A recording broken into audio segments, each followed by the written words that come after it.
Hi everybody, and welcome to episode 270 of The Art of Procurement.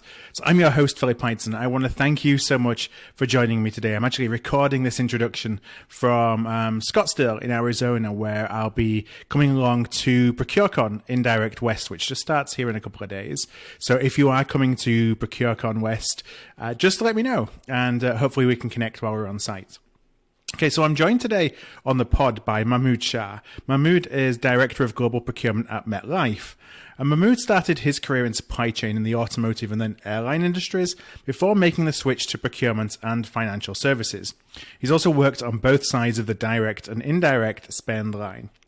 Now, Mahmood's experience and point of view are really critical for any procurement organization, weighing the benefits and the challenges of full digital transformation. So that doesn't just mean taking the source to pay process online. It requires the leadership team to really explore and employ the full advantages of bots and robotic process automation, or RPA. What I love about our conversation is that Mahmood and his team at MetLife are using bots to increase the efficiency of their sourcing process, among other processes, to be honest with you, but we're really focused on the sourcing process. And so we talk about how to turn the hype of RPA, all the marketing of RPA, actually into actions. So Mahmood shares his experiences and his keys to success. And actually his number one key to success might actually be different than what you may expect. Now, if you've been listening to Art of Procurement over the last few weeks, you're going to know that Tradov has been very generous to sponsor the show. So Tradov is a B2B platform that connects buyers and sellers across the world. And one of the things that you can do with Tradov is actually build your own private network or community. You can do that for free. So for example, one that brings together just your procurement team, where you can share information, post thought leadership, and start discussions among your team. So you're really in control of who can join that private community that you create.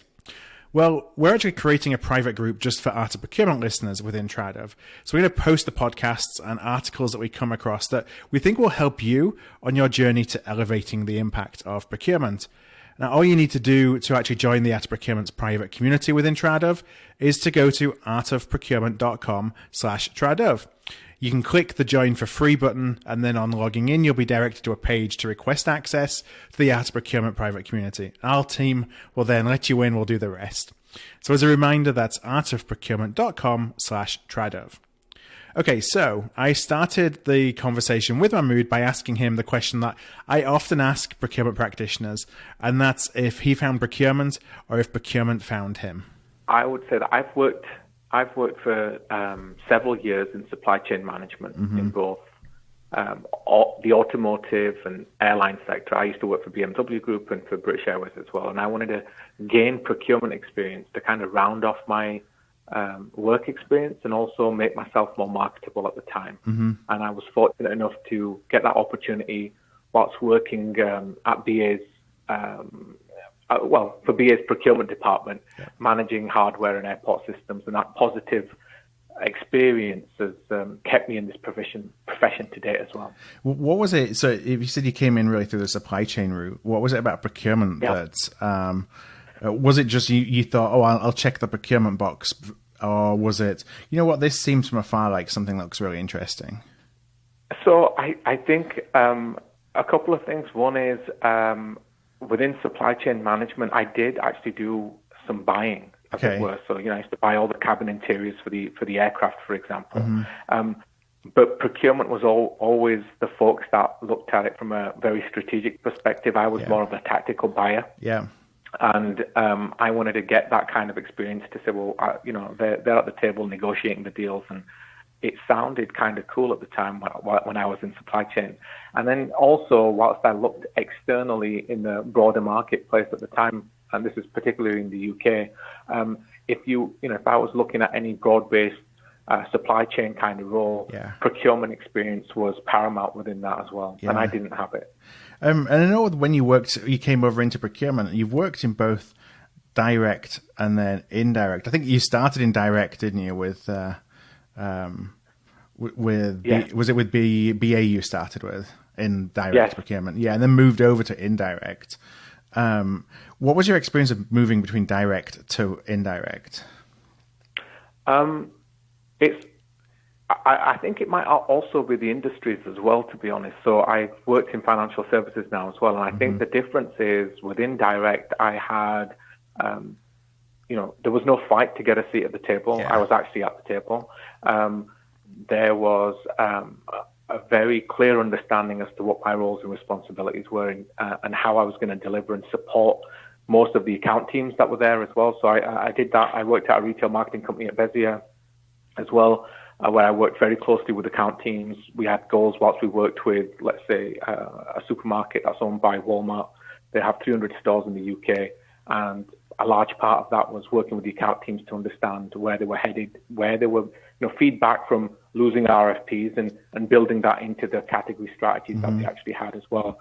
So I think there's a more, it's easier to track your savings, realize bottom line savings within Direct than there is, let's say, within Indirect. There always seems to be a fight, if you like, to try and convince someone that you've actually saved them some money. Yeah, it's interesting. I get asked the question because I kind of took that journey as well. I did the direct side starting in automotive, and actually worked in indirects in automotive as well. It was within the automotive industry. I made the jump and then went from auto into a bunch of other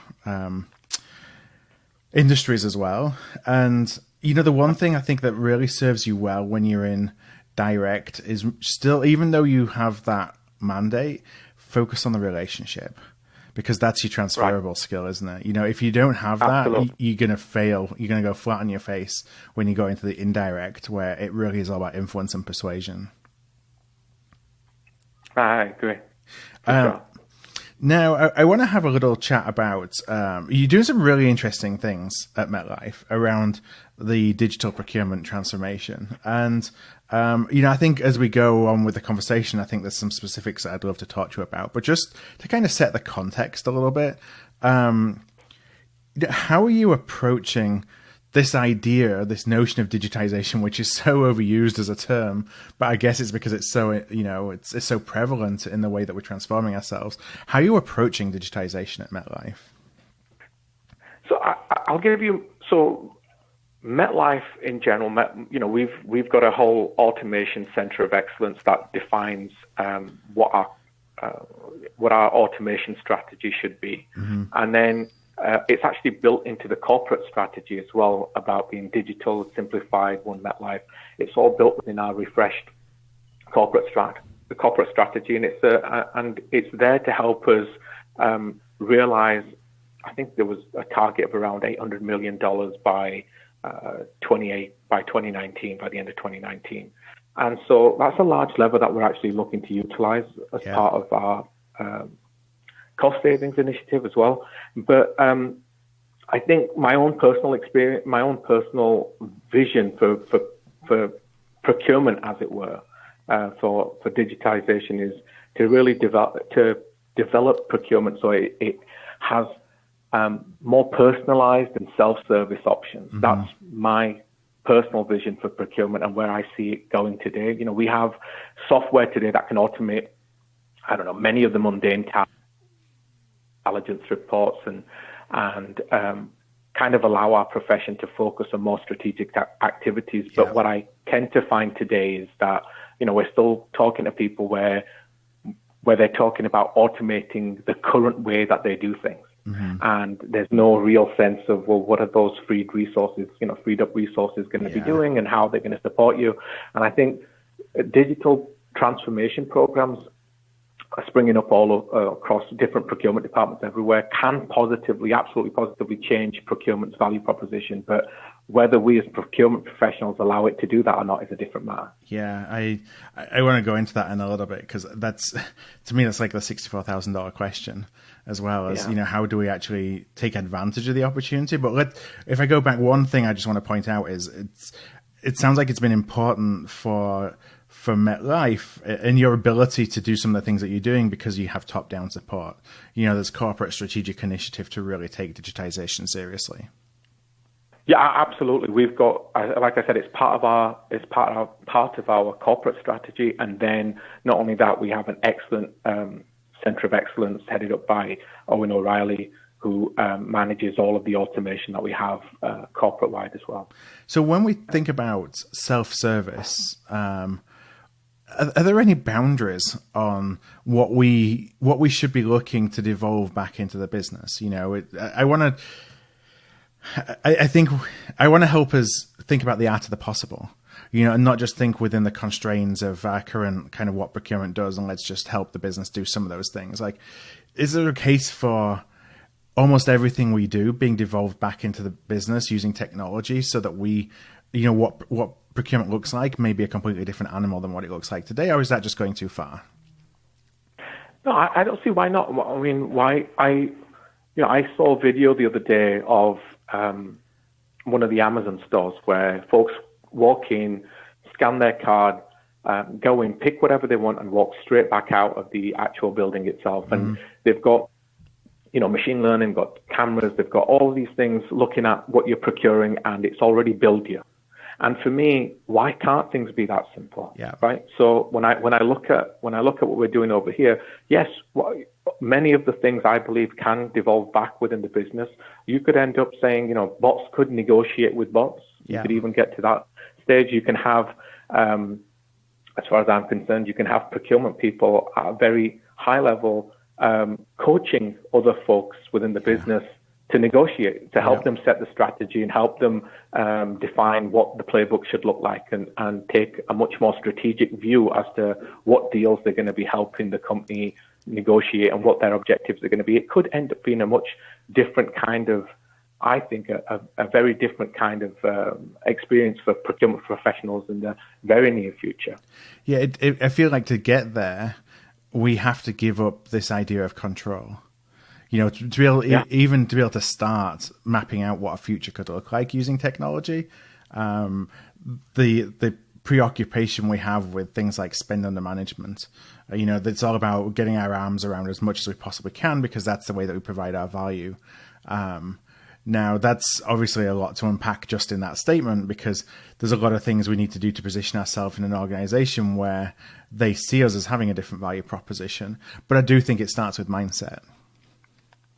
I agree. I mean, when you think about organizations and what some of the larger ones, they may have 40 or 50 key metrics that help them run the business, right? And of those, how many can procurement align themselves to? And usually it's one, which is the savings number, right?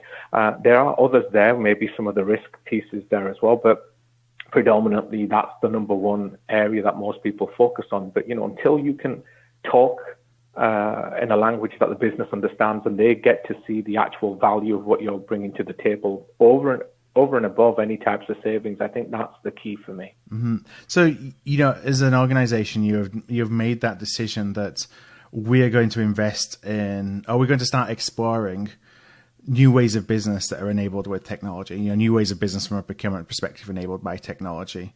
While I appreciate there's no single answer, like what's the thought process that goes through deciding where to even start?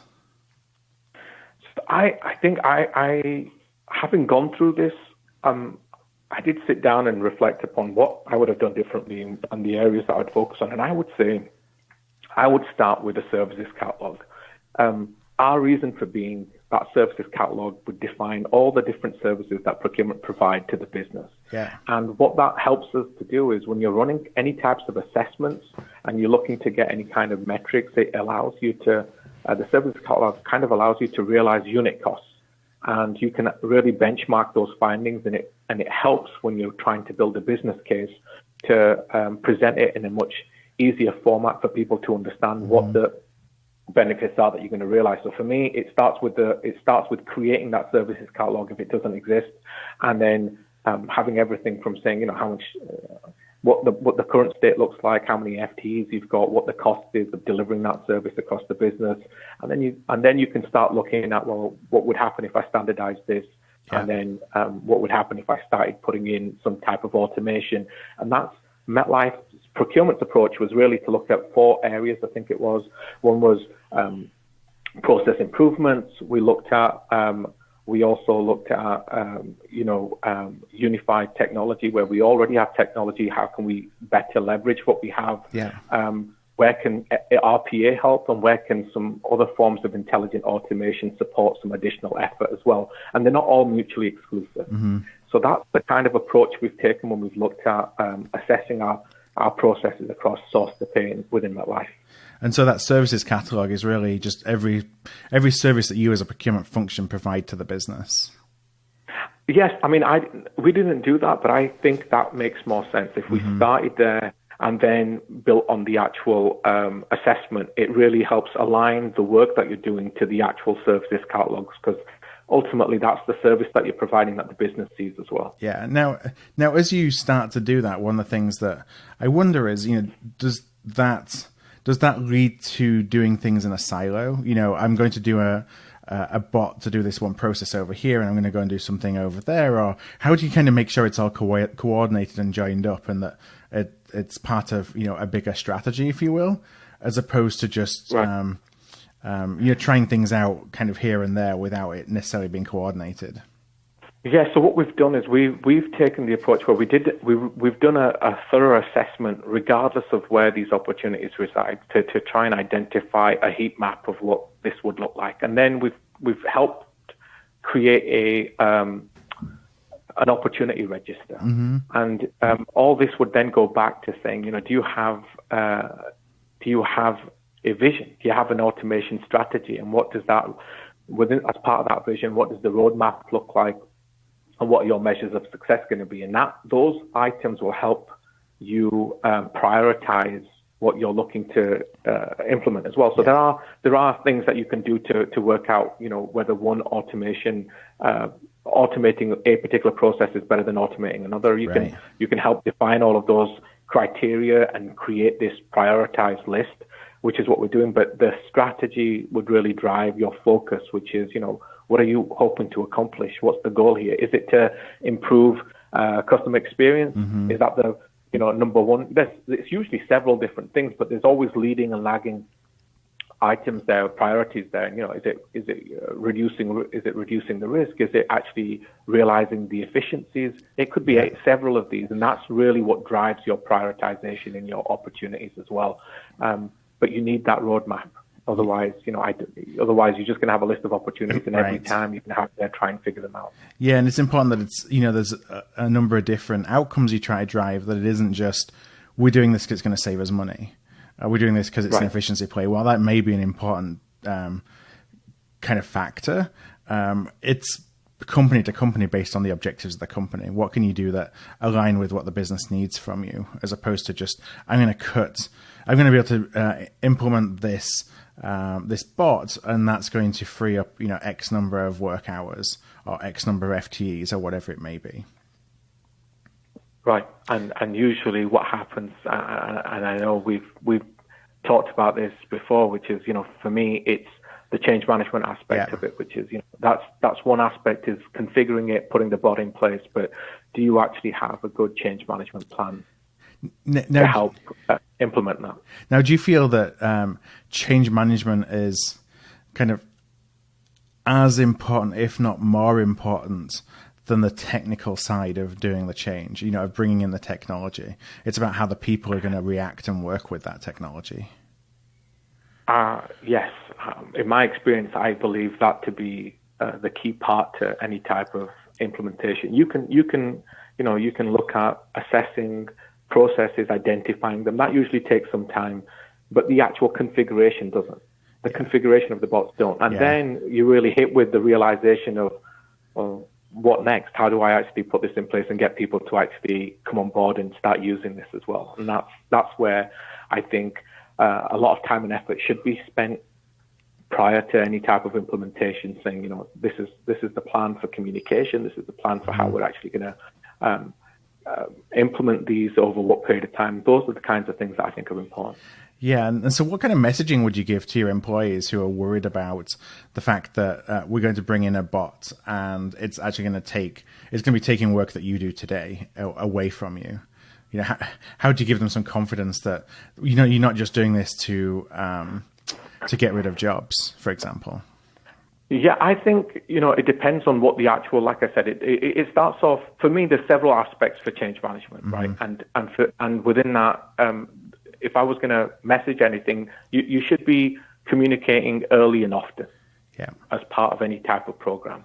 And if you've gone through the assessments with the same folks, because what we tend to do is have the subject matter experts as part of workshops to understand what their processes are and where those opportunities reside. Most of the folks are actually helping you understand that as well. So I'm working with the team that are actually telling me, here are some of the areas where I'm frustrated. Here's some of the areas where it takes X amount of time for me to do that. So if you can work with them, and most of the, in fact, all of the automation that's developed is done in an agile fashion. So as you're developing it, you can work with them to show them this is what we've done. How does this look? Mm-hmm. And we had someone on the team that was from the sourcing team, if you like, as a representative to try and work with them to develop some of the automation that we put in place to get their feedback as we were doing it. So you'd work quite a bit in a sandbox environment then before you go into production to kind of demonstrate all the different changes and to also play around with what it can do. We had two things going on at the same time. We were implementing Ariba's guided buying front end user interface as well as RPA, and the guided buying piece we worked heavily with each of the category leads. The automation, we selected one point of contact within sourcing, and we worked with them throughout the actual project. Yeah. Now, when you look at an automation, I'm sure this is a question you get asked all the time. And I'm not sure even how important a question it is in the big scheme of things, because I think change is probably more important than this. But, what are you looking for in a provider when you think, okay, I'm going to bring a provider on board to help me with automation? What should people be looking for the first time they're doing this? In terms of, I think there's a lot of good providers out there, to be honest. And I personally liked someone that would, you want someone with, for MetLife, we were looking at, do they have a global footprint? Yeah. Are they a preferred supplier? Were they one of the main suppliers within our center of excellence? That's very key. So our COE has already established a preferred supplier list, as well as who they want to work with. And they've already gone through that kind of work effort, which makes it easier for the rest of the business when they're looking to work with any kind of suppliers as well. The COE tend to have already decided what they want from an organizational perspective, rather than just a procurement view. But from a procurement's perspective, it's also to understand, have they done this type of work before? And honestly, usually the answer is no. Right. Procurement's probably not the first area that most organizations are looking to automate as well. So that can be kind of difficult. Yeah. But if they've got like a procurement practice, they can provide that experience. If they've and it's usually the teams that are looking to come on board as well. I've had a very good experience with the suppliers that we used as well. Now, and that's a good point from a procurement perspective. This is something I talk about quite a lot on the show, is that, the fact that all this, the new technologies that are coming in that are really helping redefine the procurement business model, or sorry, not the procurement business model, the enterprise business model, are coming from the outside.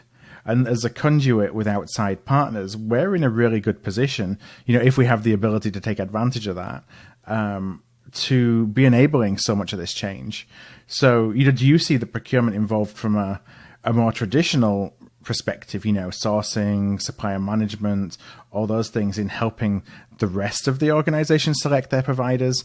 Or is this, because of the nature of MetLife, really just being decisions driven through a COE? No, we've worked with the COE in setting up the RFP process, helping them establish who they were going to be working with. It gives us insight into how the selection criteria, was put in place to determine preferred suppliers, and then what tends to happen is, as any COE grows over time and they're looking to scale, initially they start off small and they're reliant more on the third parties, and they then bring that kind of expertise in house and grow it and are less reliant further down the line on some of the third parties. And our COE in general is looking at a federated model approach, where certain aspects of the roles and responsibilities can reside back within the business as well. And we've got a kind of hybrid model going on at the moment with them as well. So there's parts that we're looking at which is the assessment and configuration and the COE provides production support. One of the things is I just want to touch on change for the last time. I see that when you're talking about new technologies, whether you're talking about bots that are doing things that a human may have done in the past, that it kind of reminds me of outsourcing all over again. I think of it as like outsourcing 2.0. So where before, you were taking business processes and nearshoring them or offshoring them, now you're doing the same, but it's just technology rather than a nearshore or an offshore resource that's actually doing the doing. And so from a change management perspective, you need to go through exactly the same rigor that you would do when you're going through an outsourcing program. And I think sometimes we miss that, because it's a technology. We just think, well, it's just a technology implementation. Yeah, and usually you're holding someone else accountable. Yeah. And now you're responsible yourself as well in most instances. Yeah, so I think you can't blame the bot. Exactly. They're going to do exactly what you ask them to do. Yeah. I want to ask about some specific cases, as we apply RPA into procurement. And, of the things that you have done, I wonder if there's one that perhaps you could share just to give a little bit more color and context, I guess, ultimately to what the power of RPA is. But then I'd like to talk a little bit about the process as well that you went through to get to essentially putting it into production. Yeah, so I think one of the ones that I would look at is what we've just implemented. So we focused on automation across our source to contract process initially. And we looked at 3 areas. We looked at early engagement. We looked at the sourcing documentation that has to be created. Most procurement organizations have it in some form or another.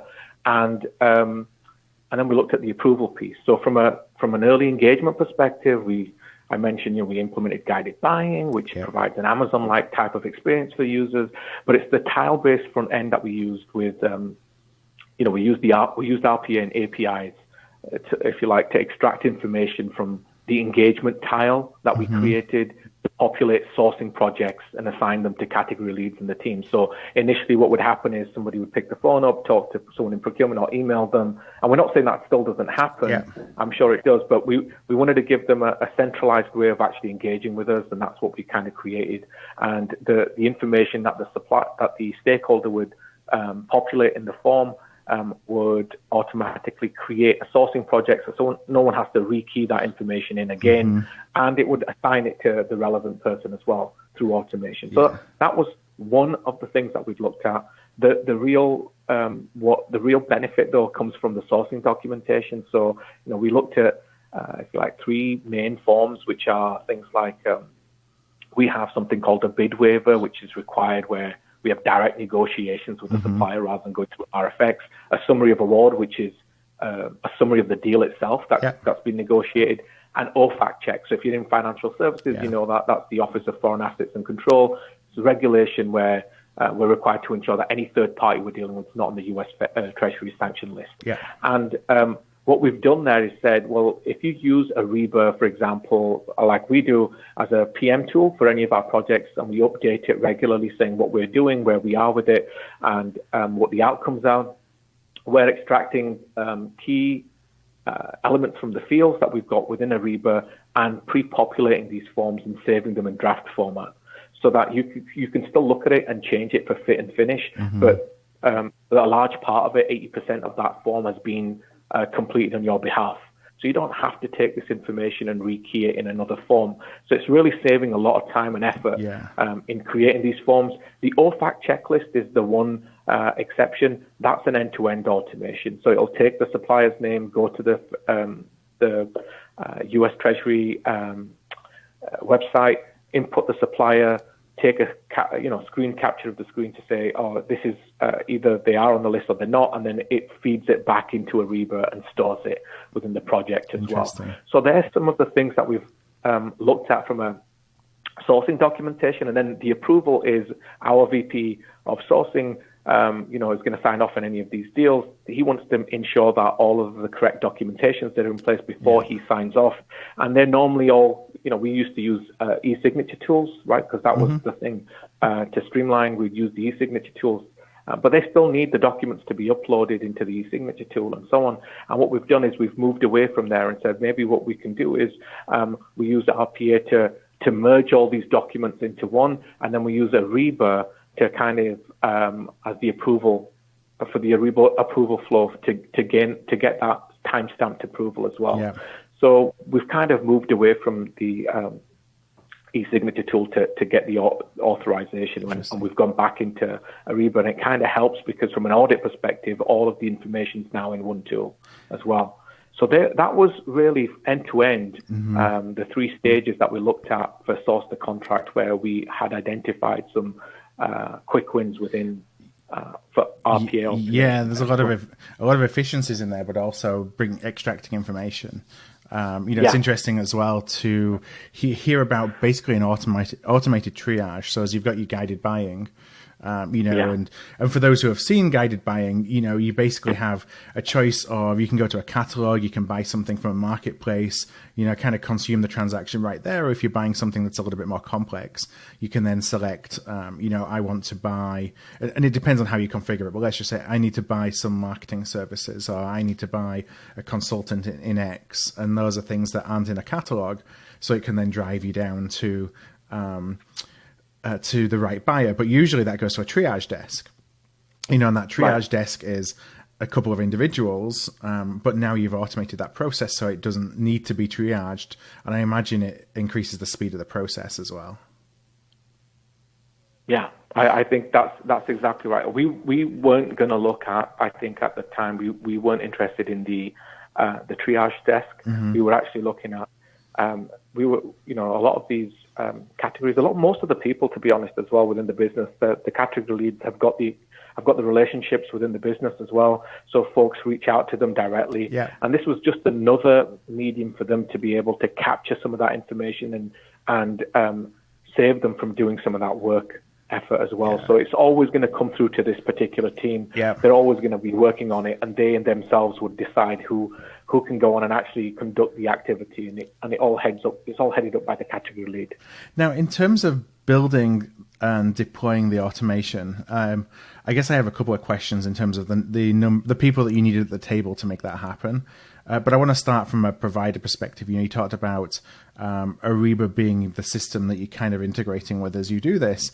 Now, does this need, and this can apply to any provider, it's not just Ariba, but just using Ariba as the example because that's who you use.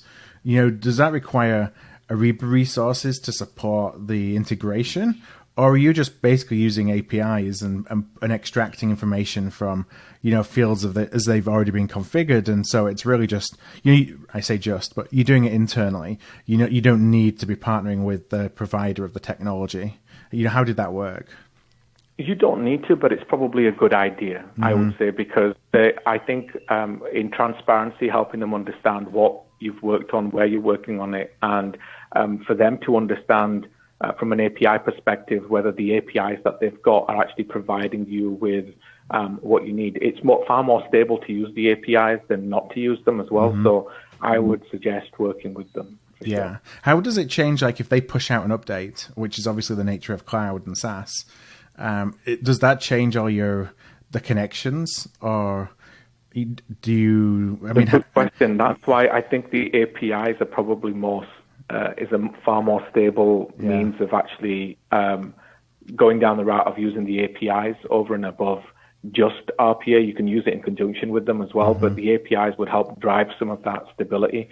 But not all of the functionality that you're looking for currently exists in the APIs today. So short term, yes, there may be some work effort that's required as things are updated.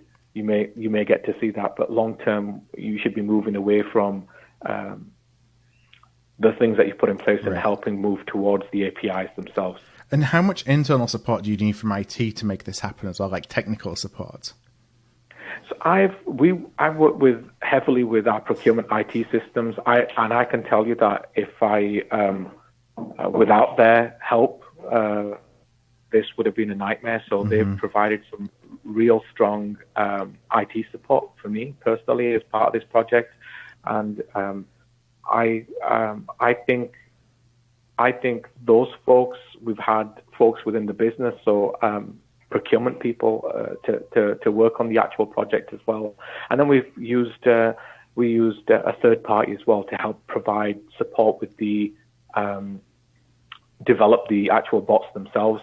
And then we actually use the COE from an infrastructure perspective, and also from a design authority perspective as well. So any kind of work that's going on, there are standards that MetLife has set, and we have to realize those and get sign off on anything that we're actually creating. And they all go hand in hand, I think, all of them. So it's any kind of testing that you're going to be doing as well, because you're going to need the IT folks, because it's all happening in the Ariba environment for us. We want to ensure that IT is involved. Yeah, it's definitely a team effort. And there'll be some listeners who are listening to this and want to just try, perhaps a specific use case because they just want to pilot something and they don't have an overarching strategy. They don't have a COE. Is IT the place to go to start the conversation? To at least figure out, where would we even start trying to do something? What would you be the first meeting that you schedule? It's an interesting question, because I think if you're going around trying to find a problem for which RPA is the solution, I think you're gonna, it's almost like you've already got the answer. You're just looking for the problem, and I don't think that's probably the right approach. What you'd probably find in most instances, as you're going through the assessment, like I was mentioning earlier on, we looked at 4 areas. The first one may be stop doing things. That's the best form of automation, just not to do something. Streamlining, not automation. Best form of streamlining a process. And I think that's the key part of it, is as you go through your assessment, if you've got the criteria that helps you understand what's going to make a process better suited to some form of automation. So I guess a quick rule of thumb would be high average handle time, high volume kind of activity. They're not the only 2 factors. Obviously, there's several criteria within that. But if you were just looking at those 2, it's to very quickly gauge which processes would make sense. Usually people will look at specific things and think this is going to be great for us, but it doesn't end up that way. And it's because they haven't actually gone through the exercise of saying, here's the criteria. Is it rules based? Does it have a high average handle time? Is there significant volume there? And this will make sense to actually put in place some form of automation. We have to go through, for any type of investment in automation, we have to go through what's called a PAR form, which is, a project approval. And that's kind of robust enough to say, there's you need at least a certain percentage of an ROI there as well to realize, and that helps focus the mind as to what processes we should be looking at when you start adding all the costs associated with working on any of these projects. You quickly realize that there are opportunities out there, but not all of them cut the mustard when it comes to getting an ROI, getting the right kind of ROI as well. And don't just do automation for the sake of automation. Yeah, I don't think that's a great idea. Yeah, but it's tempting because you're kind of interested in doing it as a pilot, maybe, or dipping your toe into the water. But may cause more problems long term than it solves. Yeah, I think you go slow to go fast, right? Yeah. You actually do the work up front. You do the assessment, and that will help you understand where you can actually dip your toe in, rather than saying, I think that probably sounds like a great idea, until you've actually gone in and assessed it to determine whether that process is stable, whether it's got the right criteria associated with it from a work effort perspective as well. Until you've done that kind of work up front, I think you're going to struggle to understand whether the process is ripe for automation. Mm-hmm. Now, you have the automation in place. How do you kind of provide oversight? How do you govern the bot to make sure that it is doing what it should do? Yeah, so we have... it's actually a very good question, because what we've done is we're looking at our organization to understand how we work with the COE, what we're going to be responsible for, what they should be responsible for. Part of our work is we're using our COE to help provide virtual resource managers. They manage the bots, they monitor them. And then, we're going to look to build our own skill set, hopefully, within procurement to say, we've got the people that can assess processes and configure the bots themselves as well. They may sit within the COE but we're hoping that they'll be dedicated to procurement centric. And that's something that, so we're kind of looking at that kind of approach to say, does that model make sense to provide oversight and governance for these bots and for any types of change management kind of processes as well? Yeah, and I think it seems, at least at surface level, that it would make sense because there's so many nuances in process that, if you just look at the process as it's written and think, and let's just say we're doing this for an efficiency play, we've mapped out a process, an as-is process from today, you still miss a lot of the nuance and unintended consequences of certain actions or decisions or whatever it may be if you don't really understand the process itself. I think that's where procurement expertise comes in. Absolutely, and I think one of the key factors in this is how are current changes made to processes and to systems. Mm-hmm. And usually you'll find it's requests made by individuals within the procurement organization of IT or just making them themselves if it's related to a process around the category that they manage. And even that needs some level of governance and oversight because it will impact the bots as well. So there needs to be more of a formalized process for any kind of change request. Yeah. That whether it's process or systems that would have some kind of oversight, some kind of body that would have to be created to manage that. Yeah, at least a governance board or committee or at least some formal structure. And it begs the question, and it begs the question from an operating model: do you have the right skill sets as well, and which ones are missing, and what are you going to do to bring those in as well? So you've obviously done a lot of work on starting to automate. What I like about what you're doing is that you're looking in source to contract. I don't want to say it's easy because that's an unfair characterization, but a lot of folks will look at P2P as being the place to start. And maybe they'll look at investing all their resources in automating the P2P process as much as they can and kind of leave the source to contract as the domain of, well, that's, the people are doing this work and I'm just not going to go there because it's too complicated. But the fact that you're actually looking at the source to contract process, I think is excellent because it's a harder place to go, a more nuanced place to go. But I wonder now you've kind of got a couple of automations that are up and running. Like, what's next? Where's the next place that you go? Is it looking deeper within source to contract, negotiations, looking at P2P? I'm just interested of what's on the roadmap. Yeah, so first off, what I would say is the source to contract option to select it. It's really done. We've done it by. We looked at our stakeholders, we presented the opportunities to them, and it's our leadership that helped us decide that this is where they would like to go. So I can't take credit for that. That's something that they'd actually helped identify as an area that they'd like. And to be honest, from my perspective, that's fantastic. They're also my stakeholders. Yeah. They're telling me this is what they'd like. So from that perspective, it's a great one to work on. It's something that is being asked of us rather than us trying to force it on someone else. Yeah. So that's always good. And then from what's next in the journey, well, we, as part of the assessment, that's the beauty of the assessment. If you do a full assessment, we've got 20 to 30 opportunities in our register. And this consists of fully vetted opportunities. Some of them are fully vetted, about 15, let's say, of those are fully vetted. And the rest are suggestions submitted via a SharePoint site that we've basically created. And that's open to anyone in procurement to submit their ideas for automation. So people have ideas within, now they've got used to looking at the automation, working with it, and have seen what it can do.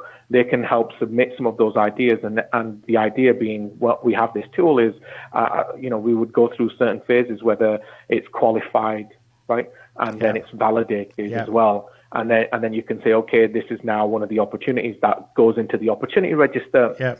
And every time we look at that register, we may reprioritize them depending on what the view is from leadership as well, and select something from there. And that covers everything from looking at our master data, for example, right? Or looking at reporting. And so it covers P2P, it covers reporting. It can look at some of the reports that was coming out of travel ops, for example. We could look at some of those things as well. So there's a real end-to-end view of opportunities that we've got, and some of them would have to, we're going to have to relook at them. So, there may have been opportunities in certain parts of, let's say, third-party risk management, but we're bringing in a tool and looking to put the tool in and make use of that tool to help streamline some of those processes. So there's, again, I would never look to implement any type of automation there up until that process is BAU, running BAU for me. So those are the kinds of things we've looked at everything, honestly, from travel ops, buying, more within sourcing, market research, all of that can come within within the assessments that we've done so far. And I'm sure that when you start to get, for example, when you're bringing in suggestions from your peers across procurement and ultimately validating them, bringing them to a register, you probably see opportunities that are that compound the impact of others. So what I mean is, you don't need to do all these in isolation. There may be 5 ideas that come into the register that actually are part of a bigger process that you're looking at automation for, and so they're enhancements as opposed to just standalone changes. So absolutely. So one of the things that you'll find is that there's work being, I'll give you an idea. There may be work being done by folks in a sourcing capacity that should really be conducted by buyers, for example, right? There could be that kind of work. And so when I was just looking at the buyer activity, I may have excluded all of this work and not realized it was taking place. So when the ideas start coming through, you start seeing, well, actually, this makes the business case for the other piece of work even better. And so you can kind of assign some of this, categorize some of the work better, and you get visibility into more of the work effort that's taking place as well. Well, Mahmood, I know it's about time to start wrapping up. This has been a really fascinating conversation because I think that in all the talk about digitization and automation, we don't talk enough about, well, actually, what has been done and how was it done and what actions can I take?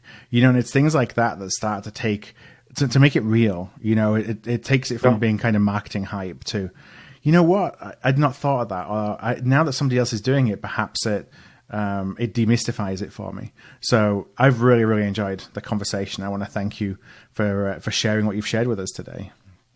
Thank you for having me. Now the very last question, and this is, as I often say, the easy one. And I do want to say as well, I've been really thankful that I have a fellow Bradfordian on the podcast. Finally, it's taken me 4 years plus, but even though I'm now in Orlando and Mahmood's in New York City, we're both from like 10 miles apart from each other in the city of Bradford in England. So we've been able to reminisce about, living in Yorkshire and cricket, as we've chatted off mic. So, that's one that I'm proud of now. We've got Bradford on the map. But likewise, if folks are interested in reaching out to you directly, what's the best way of them doing so? I think LinkedIn would be the best approach, in my opinion. Yeah. Okay. What I'll do is I'll include a link to your LinkedIn profile on the show notes for today's episode. And listeners, you can go to artofprocurement.com/podcast. And you'll just be able to search on RPA or on MetLife. And if it's not been a show that's in the last couple of weeks, you'll find it through there. If it's only, if you're searching in September, October, you're going to see it like on the list of the shows that we've just had. So I will include all the details of today's show and Mahmood's LinkedIn profile link on the show notes. So with that being said, one last time, I want to really thank you for joining us today. Thank you, Philip. All right, thanks. Hi there, I want to thank you for tuning in to today's podcast. You can check out all of our back catalogue at artofprocurement.com/podcast, where you can also subscribe to our newsletter to make sure that you never miss an episode. And if you found value in today's show, I'd love if you would tell a peer, or perhaps go and rate and review by going to artofprocurement.com/review. Word of mouth really is the best way to help the podcast grow, and if you're able to do either one of those things, I would truly appreciate it.